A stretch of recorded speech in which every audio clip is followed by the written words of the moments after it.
Hello everyone, कैसे हैं आप सब लोग। मैं हूं यूवी और आप देख रहे हैं हमारा चैनल यूवी मेंटरशिप। हमारी आज की वीडियो में हम हरियाणा कमांडो विंग और हरियाणा पुलिस की जो वैकेंसीज़ आई हैं उनके जो प्रीवियस ईयर के पेपर हैं वो कैसे थे और आने वाले कैसे हो सकते हैं उनके बारे में कुछ क्वेश्चंस पढ़ेंगे, जो कि स्पेशली जीके और जीएस से रिलेटेड होंगे। यहाँ पर देखिए, मैंने यहाँ पर कुछ लिखा है कि यह चैनल आईपीएस धारा के लिए अच्छा है। यहाँ पर मैं अपने चैनल की बात नहीं कर रही हूँ। यहाँ पर एक चैनल जो येलो कलर में पीले रंग में लिखा है कि जीके नोट्स चैनल, जब आप यूट्यूब में सर्च ऑप्शन में डालेंगे जीके नोट्स तो एक चैनल आएगा जहाँ से आप आईपीसी की धाराएं बहुत अच्छे से कर सकते हैं। ट्रिक के माध्यम से बताई गई हैं और सारी धाराएं कवर की गई हैं अध्याय के हिसाब से। दूसरा, कंप्यूटर का पूरा सिलेबस इन्होंने कवर किया गया है। जो मैं क्वेश्चन कराऊंगी कंप्यूटर के और आईपीसी धारा के, अगर आपको कोई भी दिक्कत होती है तो आप इस चैनल पर जाकर डिटेल में उसे पढ़ सकते हैं। जो बिल्कुल नए बच्चे हैं वो इस चैनल पर जाकर उसे पढ़ सकते हैं। सबसे पहले देखिए, हरियाणा पुलिस की जो वैकेंसीज आई कमांडो विंग की, उसमें उन्होंने मेंशन किया था कि क्या क्या पैटर्न रहेगा, कैसे कैसे पेपर लिया जाएगा और कितने नंबर का होगा। देखिए, 100 क्वेश्चन होंगे, 100 प्रश्नोत्तर होंगे, 60 नंबर के होंगे। ठीक है, तो इसका मतलब एक एक प्रश्न 0.60 नंबर का होगा। कोई भी नेगेटिव मार्किंग नहीं होगी। मल्टीपल चॉइस क्वेश्चन होंगे, मतलब कि 4 ऑप्शन होंगे, आपको चारों में से एक को टिक करना है। 90 मिनट का होगा, तो आपके पास टाइम पूरा है और डरने की भी कोई बात नहीं, क्योंकि नेगेटिव मार्किंग हरियाणा एसएससी में होती ही नहीं है। कौन कौन सा सब्जेक्ट कितने कितने नंबर का आएगा, हमेशा हमें पता होता है कि हर सब्जेक्ट में हरियाणा जीके जो है वो 25% आती है, मतलब 60 का 25%, 15 नंबर की हरियाणा जीके आएगी। पुलिस से रिलेटेड क्वेश्चन 10%, जो भी आपकी फील्ड होती है। जैसे ग्राम सचिव के पेपर में 90 में से 9 क्वेश्चन ग्राम सचिव के आए थे, 90 का 10%। ऐसे ही पुलिस के क्वेश्चन इसमें 10% आएंगे, मतलब 60 का 10%, 6 मार्क्स का आएगा। गणित के 6 मार्क्स के 10 क्वेश्चन, ऐसे ही इंग्लिश के, हिंदी के, कंप्यूटर के और जीके के पूरे 10 मार्क्स। 10 मार्क्स कहाँ से, फिजिक्स से, केमिस्ट्री से, बायोलॉजी से, हिस्ट्री इतिहास से, भूगोल से और राजनीति से। करंट अफेयर 5 नंबर की, तो ये सब मिला के आपके पूरे 60 नंबर कवर करते हैं। इसमें सबसे ज़्यादा नंबर जो आपके हैं वो हैं जनरल नॉलेज और हरियाणा जीके कवर करती है। देखिए, प्रैक्टिस पेपर शुरू होने से पहले जब आपका पुलिस का पेपर है तो आपको 3 धाराओं के बारे में पता होना चाहिए, आईपीसी, सीआरपीसी और आईईए। इनकी जो फुल फॉर्म है, आईपीसी की इंडियन पैनल कोड 1860 में है, तो उसका ईयर साथ साथ में आप आईपीसी 1860 एक साथ बोला करो, इसे आईपीसी नहीं, आईपीसी 1860, ताकि आपको वो मुँह ज़बानी याद रहने लग जाए। ठीक है, इसमें कुल 511 धाराएँ और 23 चैप्टर हैं।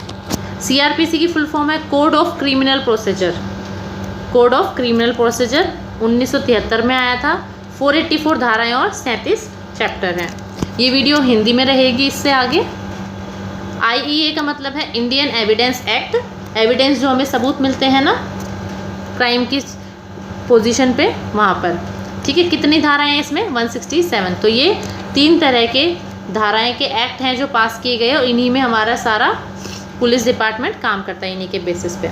देखिए, पहले 2018 तक जो क्वेश्चंस आए हुए हैं उनके आधार पर मैंने कुछ 20-25 क्वेश्चन यहाँ पर लिखे हैं, सिर्फ जीके के और हरियाणा जीके के और जो आपके सिलेबस से रिलेटेड हैं। तो हम इनको एक बार देख लेते हैं। ये प्रीवियस ईयर के हैं, इनमें अभी कोई प्रैक्टिस पेपर नहीं है। इसके बाद जो प्रैक्टिस पेपर आएगा उनमें मैं 1 लाइनर फॉर्म में डालूंगी, क्योंकि 1 लाइनर फॉर्म में आसान होता है याद करना, आपको ज़्यादा बड़ी भी नहीं लगती उससे वीडियो। ठीक है, ये अभी एमसीक्यू फॉर्म में डालें, क्योंकि वो 4 ऑप्शन क्या क्या देते हैं आपको थोड़ा पता हो जाए। सबसे पहला क्वेश्चन है भारतीय दंड संहिता। इंडियन पैनल कोड को हिंदी में भारतीय दंड संहिता बोलते हैं, वो कब फोर्स में आई। देखिए, इसका आंसर अभी हमने पढ़ा था वैसे, आईपीसी 1860। तो इसको देखते ही आप सोचेंगे कि 1860 तो ए और बी में है, मगर इसका उत्तर ये दोनों नहीं है। इसका उत्तर है 1 जनवरी 1862। और ऐसा क्यों, क्योंकि 1860 में तो इसका नियम आया था। आप पढ़ते होगे एक बार, नियम आता है फिर वो लागू होता है, संशोधित भी होता है। तो यहाँ पर देखिए अधिनियम कब आया था? 6 अक्टूबर 1860 को। ये डेट भी आपको याद होनी चाहिए, 6 अक्टूबर। ठीक है, इसको याद करना आसान है। 6 अक्टूबर मतलब 10 और 1860। देखिए 6 टेंजा 60, 6 और 10 60, तो 1860, तो 6 और 10 को गुणा करेंगे तो 1860 आता है। तो आगे की डेट याद करना भी आसान हो जाता है कि 6 अक्टूबर 1860 को ये नियम अधिनियमित हुआ था, मतलब कि एनेक्टेड हुआ था। इंग्लिश में बोलते हैं तो एनेक्टेड हुआ था उस दिन। ठीक है, इसको मंजूरी दे दी गई थी, सीधी भाषा में बोले तो इसको मंजूरी दे दी गई थी। मगर ये शुरू कब से हुआ, लागू कब से हुआ? 1 जनवरी 1862 से ये लागू हो गया। ठीक है, इसको भी याद करना आसान है, 1 जनवरी 1862। तो देखिए 1 और 1 2, तो 2 साल बाद 1862। ठीक है, 1860 में आया और 1862 में लागू भी हो गया। यहाँ पर एक पॉइंट इंपॉर्टेंट हो जाता है क्या? देखिए यहाँ पर एक विधानसभा लिखी है, इंपेरियल विधान परिषद। ये क्यों है? क्योंकि उस टाइम पर किसने पारित किया था? तो इंपेरियल विधान परिषद ये आपने कभी सुना नहीं होगा, मगर 1861 से लेके 1947 तक जब ब्रिटिश भारत पर राज करते थे उनकी विधायिका को इंपीरियल विधानसभा कहा जाता था। जैसे कि अभी पार्लियामेंट है, पहले कॉन्स्टिट्यूशन ऑफ इंडिया की कमेटी बनी थी, और उससे भी पहले इंपीरियल विधानसभा परिषद थी जो कि ब्रिटिश राज में काम करती थी 1861 से लेकर 1947 तक। तो ये भी पूछा जा सकता है कि किसने इसको पारित किया था? तो इंपीरियल विधान परिषद ने पारित किया था। फिर से मैंने यहाँ पर मेंशन किया है कि ऐसे प्रश्न का उत्तर अगर आपको नहीं आता है आईपीसी धाराओं का, आईपीसी कोड के लिए और कंप्यूटर के लिए, तो आप जीके नोट्स चैनल को फॉलो कीजिए। देखिए ये जो चैनल है ये कोई मेरा पर्सनल नहीं है, मगर मैंने इस चैनल पर वीडियोस देखी हैं तो ये बहुत अच्छा कंटेंट डालते हैं। आप जब एक बार जाके मेरे रिकमेंडेशन पर जाकर देखिए, आपको बहुत ही अच्छे लगेंगे। दूसरे प्रश्न पर आते हैं। एक भिखारी को पर्याप्त खाना होने के बाद भी खाना नहीं देता है, जिसके कारण वह मर जाता है, तो दोषी कौन है? जैसे कि आपके दरवाजे पर कोई भिखारी आया और उसकी हालत बहुत गंभीर है, फिर भी आपने कहा कि नहीं, मैं तो भिखारी को पैसे नहीं देता, मेरे उसूलों के खिलाफ है, और वो फिर 1-2 किलोमीटर दूर जाके कहीं मर जाता है या फिर आपके घर के बाहर ही मर जाता है, तो इस सिचुएशन में आप जिम्मेदार हैं या नहीं उसकी मृत्यु के लिए? आप दोषी माने जाएंगे या नहीं? ये प्रश्न पूछना चाह रहा है। तो सबसे पहले हत्या के प्रयास के लिए कि आपने उसकी हत्या की है। दूसरा आपने मर्डर किया है, मतलब एक तो प्रयास करना और एक मर्डर करना, दोनों में अंतर है ना। और तीसरा आपने कोई क्राइम नहीं किया, आपकी कोई गलती ही नहीं है, आपका कोई अपराध नहीं है। और चौथा आपराधिक मानव वध जो हत्या में नहीं आता। देखिए सबसे इसका सही आंसर है कि आपने कोई भी अपराध नहीं किया है। ठीक है, उसको भिखारी को भिक्षा देना ना देना वो आपकी अपनी मर्जी थी। आपने उसके शरीर के साथ कोई छू के उसको नहीं मारा है, कोई धक्का नहीं दिया है, कुछ फिजिकल नहीं किया है आपने उसके साथ। तो जब तक फिजिकल इंटीमेशन नहीं आती, अब उसको धक्का नहीं देते, टच नहीं करते, तब तक आप दोषी नहीं माने जाएंगे। उसकी मृत्यु नेचुरल थी, इसलिए आपने कोई अपराध नहीं किया है। प्रश्न नंबर 3, भारतीय दंड संहिता आईपीसी में परिभाषित स्त्री मतलब वुमेन, तो वुमेन का जो शब्द है वो पहली बात तो कहाँ पर परिभाषित है? सेक्शन 10 में। देखिए यहाँ पर लिखा है 10 में। ये मैंने स्क्रीनशॉट जो आईपीसी की ओरिजिनल पीडीएफ है वहीं से लिया है। तो मैन और वुमेन दोनों के दोनों 10th सेक्शन में, ठीक है, धारा 10 में परिभाषित है। तो ये कह रहे हैं कि वहाँ पर जो परिभाषित है वहाँ पर वुमेन का जो मतलब होता है वो कौन सी आयु की वुमेन होती है। मान लो 10 साल से छोटी को बच्चा बोलेंगे, 10 साल से बड़ी को वुमेन बोलेंगे, तो ये उम्र पूछ रहे हैं कि हम स्त्री किसको कहेंगे? जो 16 साल से बड़ी है, जो 18 की है या 18 साल से बड़ी है, या फिर जो 21 की है और 21 से बड़ी है, या फिर किसी भी उम्र की।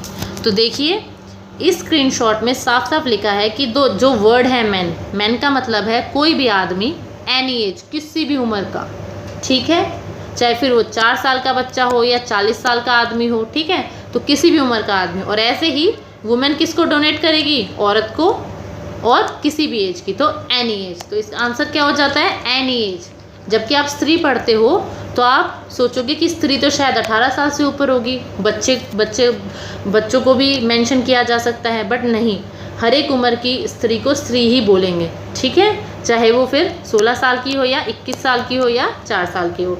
तो हर उम्र की औरत को स्त्री बोलेंगे आईपीसी की धारा के अंतर्गत।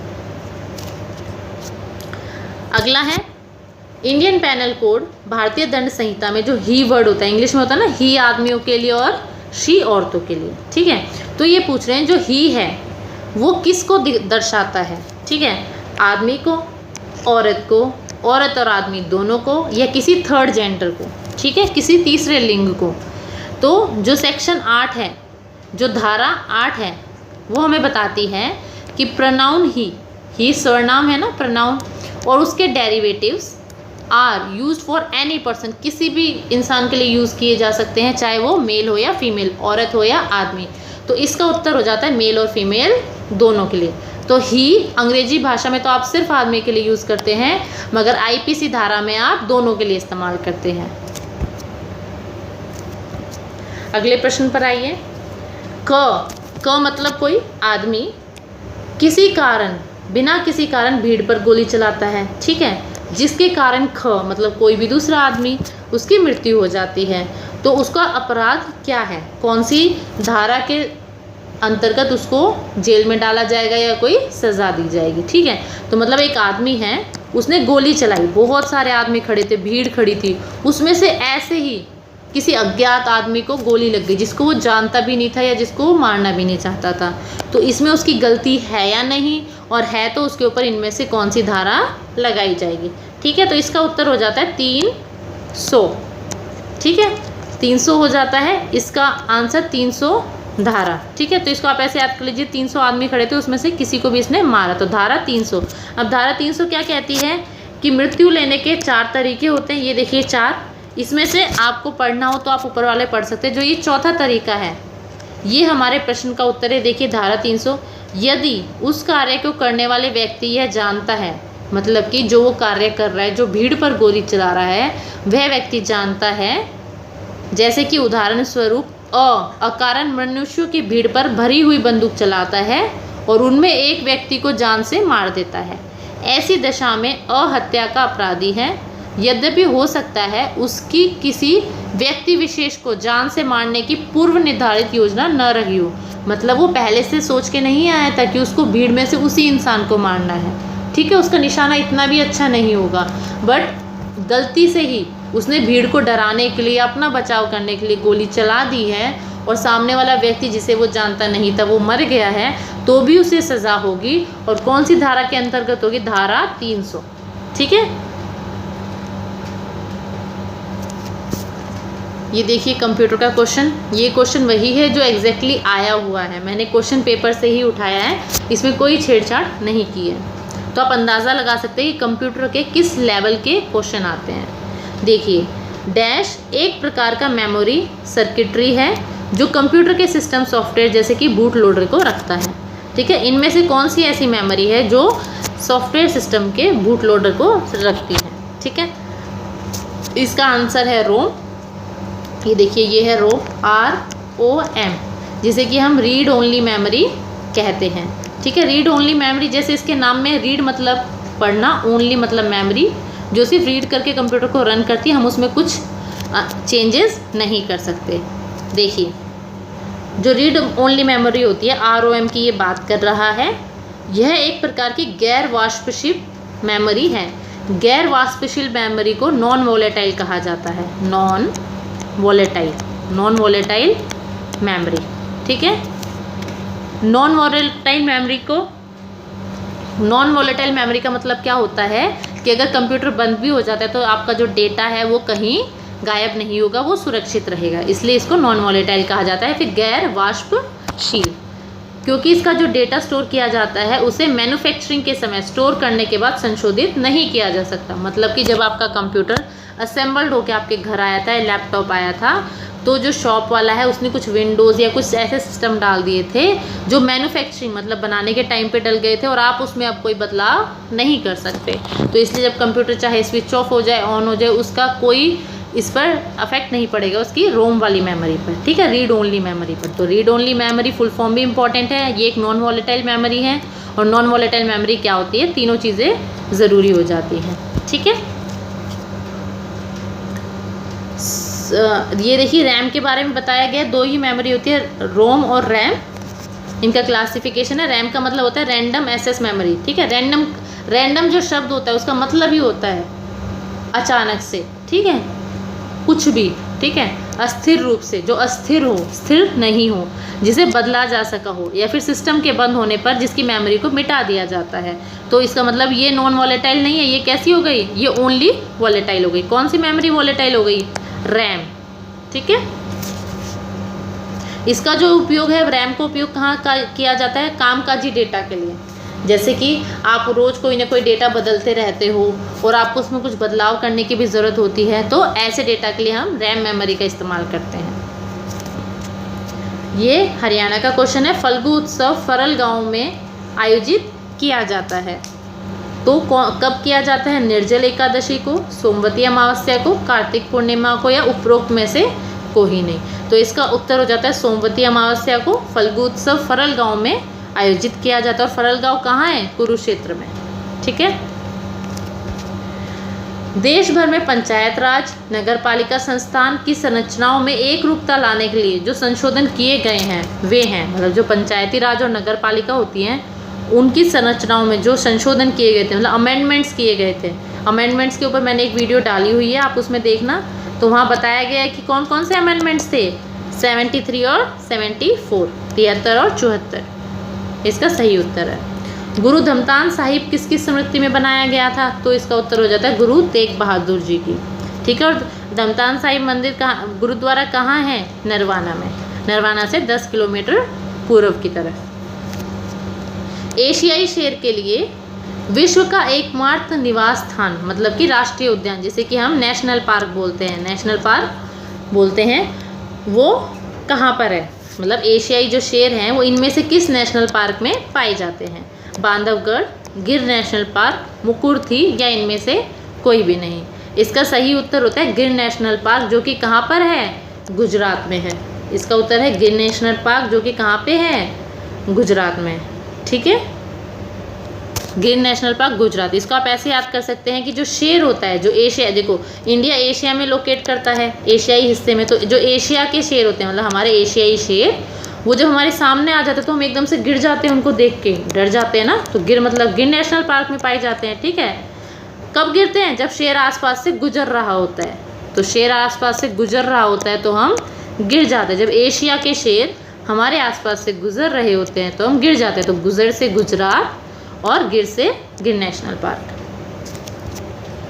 C++ प्रोग्राम में वर्ग के सदस्य डिफ़ॉल्ट रूप से होते हैं, मतलब कैसे होते हैं, सार्वजनिक पब्लिक होते हैं, निजी प्राइवेट होते हैं, सुरक्षित होते हैं, इनमें से कोई नहीं। तो क्या होते हैं, वो निजी होते हैं, प्राइवेट होते हैं।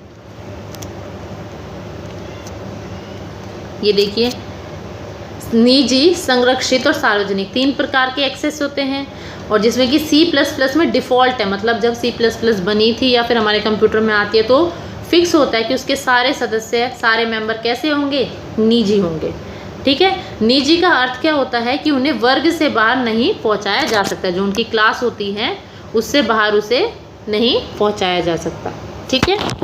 इसको और अच्छे से पढ़ने के लिए डिटेल में C++ के चैप्टर को तो आप GK नोट्स के चैनल पर जाकर पढ़ सकते हैं। मौलिक अधिकारों के संचालन को निलंबित करने का अधिकार किसे है, जो हमारे मौलिक अधिकार हैं उनके संचालन को निलंबित करना पड़ जाए किसी इमरजेंसी के टाइम पे, ठीक है, तो किसको है वो अधिकार, तो वो अधिकार सिर्फ और सिर्फ राष्ट्रपति जी को है, ठीक है। आस्की, फिर से एक कंप्यूटर का क्वेश्चन है। आस्की जो कंप्यूटर कोड्स होते हैं ना, उनकी एक लैंग्वेज होती है, तो इसकी फुल फॉर्म क्या होती है, बाइनरी डिजिट में काम आते हैं आस्की कोड, ठीक है।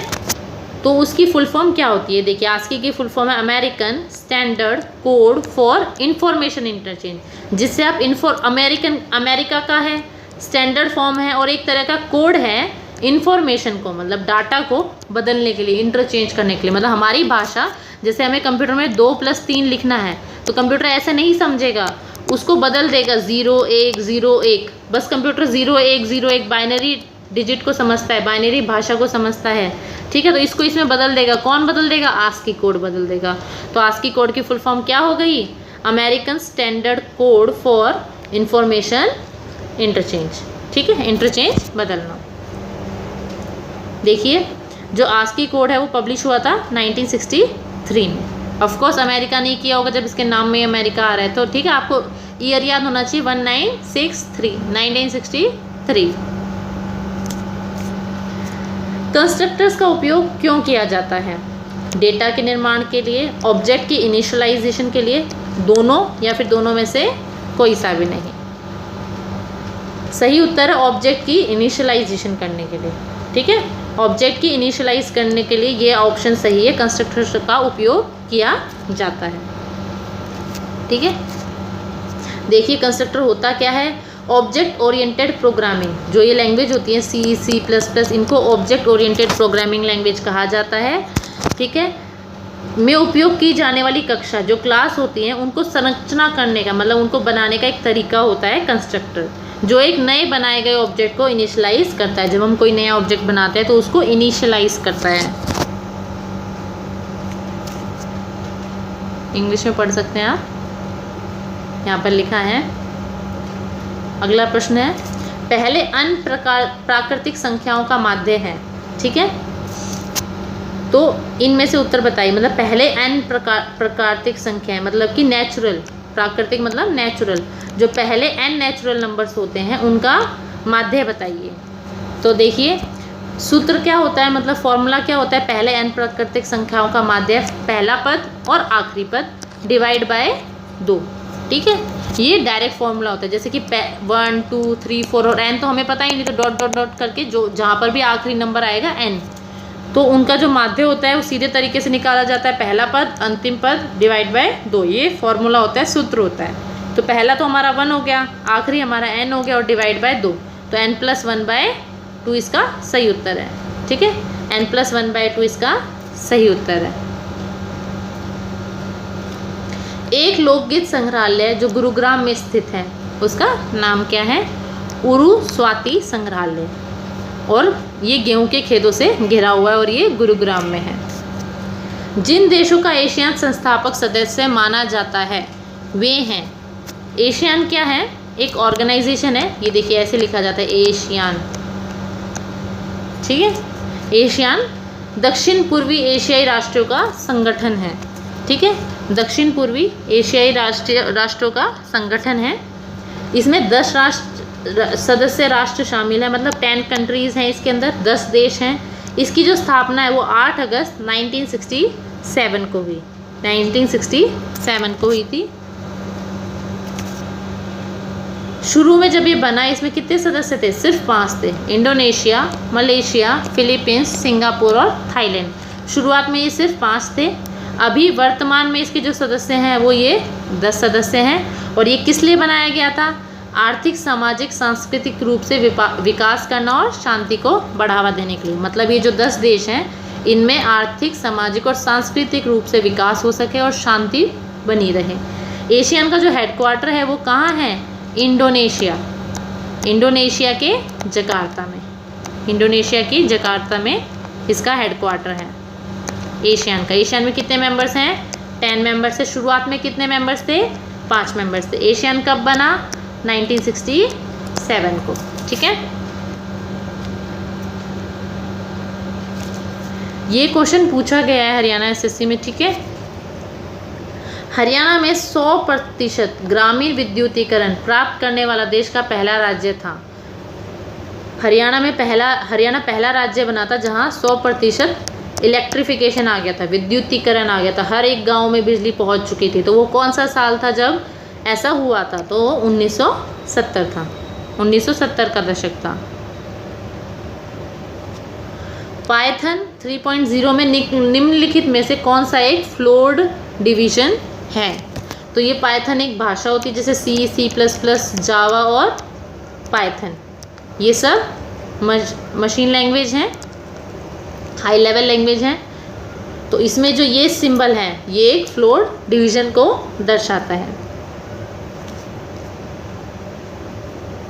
देखिए वापस एक बार इस क्वेश्चन पे आए। ये क्वेश्चन देख के जो बच्चे कंप्यूटर से कोई जान पहचान ही नहीं रखते होंगे, कभी चलाया ही नहीं होगा या थोड़ा बहुत चलाया होगा, जिनका सब्जेक्ट नहीं रहा होगा, विषय कंप्यूटर नहीं रहा होगा, उन्हें बहुत मुश्किल होगी ये क्वेश्चन पढ़ते ही देख के कि कहाँ से आ गया। मगर ये क्वेश्चन HSSC के पुलिस के पेपर में पूछा गया है 2018 में, आप चेक कर सकते हैं। तो अगर ऐसा क्वेश्चन पहले पूछा गया है तो दोबारा भी पूछा जा सकता है। आपको अगर ये चीज़ें सीखनी है तो आप कोई सा भी चैनल या कोई सी भी बुक फॉलो कर सकते हैं, नहीं तो जीके नोट्स का जो चैनल है, आप ऐसे जीके नोट्स डालेंगे तो चैनल आएगा, उस चैनल पर जाके आप कंप्यूटर की वीडियोस देख सकते हैं। देखिए NPA, अनजरक परिसंपत्तियाँ। NPA मतलब नॉन परफॉर्मिंग एसेट होता है। जिसके पास कॉमर्स रही होगी उसे पता होगा कि नॉन परफॉर्मिंग एसेट, ठीक है, मतलब ऐसे एसेट, ऐसी संपत्ति जो परफॉर्म नहीं कर सकती। जैसे कि हम लोन लेते हैं और लोन नहीं चुका पाए, हम भाग गए, तो हमारी संपत्ति भी कुछ काम की नहीं रही, तो नॉन परफॉर्मिंग एसेट बैंक के लिए बन जाता है, बैंक पैसा नहीं निकाल पाता उनसे।